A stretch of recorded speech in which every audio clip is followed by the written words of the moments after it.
ان صدارتی इंतखाबात में मोहतरमा फातिमा जिन्ना ने अयूब खान के मद्दे मुकाबिल लड़ने का फैसला किया और शेख मुजीबुर रहमान बंगाल में मोहतरमा फातिमा जिन्ना के लिए चलाई जाने वाली इंतखाबी मुहिम के करता धरता थे। अयूब खान की फतह ने इंतखाबी नताइज को बुरी तरह मशकूक बना दिया और यूं इस नए तनाज़े ने बंगाल और मगरबी पाकिस्तान के ताल्लुक में एक बड़ी दरार डाल दी। बंगालियों को यह तासुर हुआ कि अगर वो वहां पर भी इलेक्शन में ये कर सकते हैं, रेफरेंडम में ये कर सकते हैं, तो फिर तो हमारा तो कोई बीच में है ही नहीं है ना, कोई मौका ही नहीं है हमें बीच में आने का। तो उससे वो और भी जरा बदजन हो गए।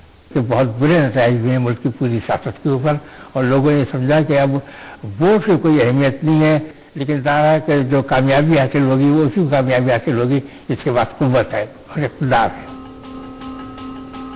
लेकिन मामलात ठीक होने के बजाय अबतर होते चले गए। मशरक़ी पाकिस्तान की शुमाल मशरक़ी सरहद भारत से मिलती है। सरहद के भारतीय इलाके में सूबा त्रिपुरा वाक़ है, जिसका सदर मकाम अगरतला है। इस मुकाम को पाकिस्तानी सियासत के एक दौर में ड्रामाई हैसियत हासिल रही है। 1968 में अयूब हुकूमत ने ऐलान किया कि पाकिस्तान के खिलाफ एक बहुत बड़ी साजिश का इंकशाफ हुआ है और ये साजिश अगरतला में तैयार की गई है। साजिश तो हुई है, इसमें इंडिया का भी हाथ था। इसमें हमारे कुछ लोग बंगाल के इंक्लूडिंग कुछ फौजी मुलव्वस थे, अवामी लीग के भी कुछ लोग मुलव्वस थे, मगर मेरे ख्याल में उसमें मुजीबुर रहमान इतने मुलव्वस नहीं थे। जो इंक्वायरी हुई है उससे तो ये पता चलता है कि मुजीबुर रहमान इंडिया से मिले हुए थे और वो कोशिश ये कर रहे थे कि जी इंडिया की मदद से मशरक़ी पाकिस्तान को इलाहा कराया जाए। मुजीब है वो तो गिरफ्तार था उस वक्त, उसका नाम ही उन्होंने तो 2-3 हफ्ते के बाद डाला, उससे वो हीरो बन गया। सच्चाई इसमें कुछ नहीं थी, कोई ऐसा केस नहीं था जिसमें कोई इसको कंस्पिरेसी कहा गया, कोई कंस्पिरेसी नहीं थी। ये घड़ी हुई एक साजिश थी। ये साजिशें हमारी एजेंसियां बनाती हैं। मेरे ख्याल में तो ये बिल्कुल ड्रामा नहीं था, मेरे ख्याल में तो बिल्कुल हकीकत पे सब कुछ वहाँ पे चला था जी। यहाँ पर मगरबी पाकिस्तान में जो लोगों को तासुर दिया गया वो तासुर ये था कि मशरक़ी पाकिस्तान की में जो कुछ भी हो रहा है उसके अंदर मतलब कि हिंदू शामिल हैं, एक हिंदू साजिश है। 1969 में अयूब खान ने काबीना के एक इजलास में कहा, हमें मगरबी पाकिस्तान के मसाइल हल करने चाहिए। मशरक़ी पाकिस्तान चंद साल हमारे साथ रहेगा जबकि मगरबी पाकिस्तान चलता रहेगा। अयूब खान ने अपने ही बनाए गए आईन के बरखिलाफ इक़्तिदार स्पीकर कौमी असम्बली के बजाय chief of army staff general Yahya के सुपुर्द कर दिया। अगरचे याह्या खान ने 1970 में 1 यूनिट का खात्मा करके एक शख्स एक वोट की बुनियाद पर इंतखाबात कराने का ऐलान किया, लेकिन ये वक्त आने तक बहुत देर हो चुकी थी। वफाक की हामी जमातें सूबे बंगाल में अपना असर खो चुकी थी। अवामी लीग और इसके 6 नुकात मकामी लोगों की आवाज बन चुके थे। पाकिस्तान के 2 हिस्सों में मुस्तकिल बढ़ती रहने वाली खलीज अब अपना खिराज मांग रही थी। पाकिस्तान टूट रहा है, पाकिस्तान आपसे जुदा है और वो कहते हैं कि 6 नकात पे बात करो। हम कहते हैं 5.5 नकात हम मानते हैं, आधा नहीं मानते। आधे नुक्ते पे हमने आधा पाकिस्तान दे दिया। 5.5 पॉइंट इसलिए माने कि वो जायज थे। 5.5 पॉइंट से अलग नहीं होता था पाकिस्तान। 6 पॉइंट का मतलब ये था कि उस वक्त नहीं, कुछ दिनों बाद वो उसी नतीजे पे जाते। आप एक बजट पे ऐसी लड़ाई होती जैसे मुल्क की सालमियत पे लड़ाई होती है। हम ये क्यों तस्वुर करते हैं कि हम पाकिस्तान थे? यही हक आपको था, इतना ही हक बंगालियों का था। मैंने कहा कि मुल्क बंगालियों ने बनाया, आपने तो कब्जा किया उसमें। कभी भी ताकत के बेदरेग इस्तेमाल से जो है वो लोगों के दिलों पर आप हुकूमत नहीं कर सकते। लोगों के दिलों पर उसी वक्त आप हुकूमत कर सकते हैं कि जब आप उनके दिलों को जीतें, और वो उसी वक्त मुमकिन है जब आप उनको मेन स्ट्रीम में लाकर, मरकजी धारे में लाकर, उन्हें डायलॉग का, मुज़ाकरात का हिस्सा बनाकर, उनकी इज्जत नफ्स को बहाल करके उन मुज़ाकरात पर बातचीत करें। जायज़ मुतालबात थे वो उनको मिलना चाहिए थे, वो उनको नहीं दिए गए और यही वजह है कि वहाँ पर एक तहरीक शुरू हुई और फुक़त ढाका का सबब बनी। तो मैं मुजीबुर रहमान से मिला 2-3 दफा, اس وقت ایسی کوئی بات نہیں، ہم اس پہ ڈسکس کر سکتے ہیں آپس میں، مگر اس کو بھی انہوں نے بنا دیا 6 پوائنٹ ہے، پاکستان لے کے بھاگ جائیں گے.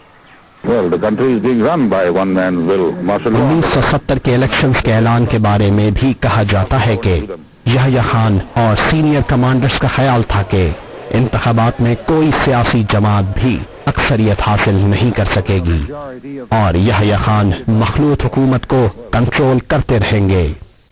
سابق امریکی وزیر خارجہ اور دانشور ہنری کسنجر نے اپنی کتاب وائٹ ہاؤس ایئرز میں اس بات کا ذکر کیا ہے. یحییٰ خان نے اکتوبر 1970 میں واشنگٹن میں ہنری کسنجر کو بتایا کہ انتخابات میں مختلف سیاسی جماعتیں الیکشن جیت کر پہنچ جائیں گی اور وہ مخلوط حکومت کنٹرول کرنے کی پوزیشن میں ہوں گے. اس میں پھر سے ہماری یہ حساس یا انٹیلیجنس ایجنسیز آتی ہیں. ہماری تو ہسٹری انٹیلیجنس فیلئر کی ہے، 65 کی جنگ بھی انٹیلیجنس فیلئر کی ہسٹری. یہ بھی یہی تھا کہ جناب کوئی نہیں جیتے گا. اگرچہ یحییٰ خان نے در پردہ بھٹو سے انڈرسٹینڈنگ بھی کی ہوئی تھی، اس کے باوجود اپنی انشورنس پالیسی کے طور پہ تو اس دور میں بھی انہوں نے تمام پارٹیوں کو فنڈنگ کی خفیہ طور پر، جو اب ریکارڈ پہ آ چکی ہوئی ہیں. مگر ایک کریڈٹ یہاں یحییٰ خان کو جاتا ہے کہ اس نے پہلے فیئر الیکشن کرائے، چاہے اس کے انٹینشن کچھ بھی تھے.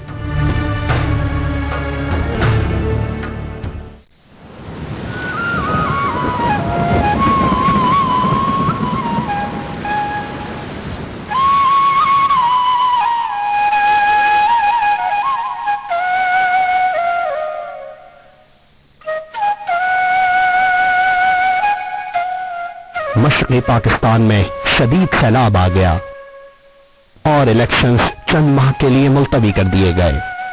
اگرچہ اس سیلاب میں لاکھوں افراد ہلاک ہوئے، لیکن کہا جاتا ہے کہ اگر پاکستان کی مرکزی حکومت اس صورتحال میں حیرت انگیز بے حسی کا مظاہرہ نہ کرتی تو ہلاک ہونے والوں کی تعداد کہیں کم ہوتی.